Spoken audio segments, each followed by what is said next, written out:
Ito ang lahi ni Jesucristo na mula sa angka ni David, na mula naman sa lahi ni Abraham.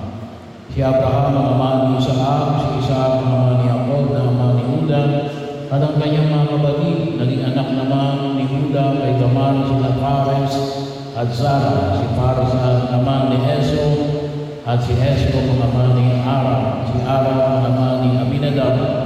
Si Aminadab ang ama ni Naason, na ama naman ni Salmon. Naging anak ni Salmon kay Rahab, si Bus. At naging anak naman ni Bus kay Ruth, si Obed. Si Obed ang ama ni Hesed, na ama ni Haring David. Naging anak naman ni David si Solomon sa dating asawa si Urias.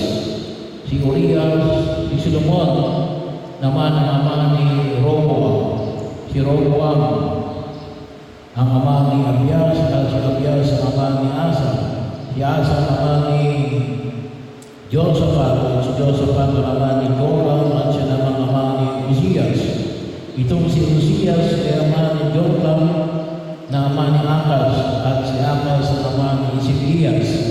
Si Ezekias ang ama ni Manases, at si Manases ang ama ni Amos, na ama naman ni Josias. Si Josias ang ama ni Jeconias, at ang kanyang mga kapatid. Panahon noon ng mga katatapon ng mga Israelita sa Babylonia. Matapos ang pagkatapon sa Babylonia, naging anak ni Jeconias si Salatiel sa ama ni Zorobabel. Si Zorobabel ang ama ni Abiud, na ama ni Eliakim, at si Eliakim ang ama ni Azor. Si Azor ang ama ni Sadok, na ama ni Aquim. Itong si Aquim ang ama ni Eliod. Si Eliod ang ama ni Eleazar. Si Eleazar ang ama ni Makan, at na ama ni Jacob. At si Jacob ang ama ni Jose, na asawa ni Maria. Si Maria naman ang ina ni Jesus, na tinatawag na Kristo. Sa mga katubig, 14 ang sahilahi mula kay Abraham hanggang kay David.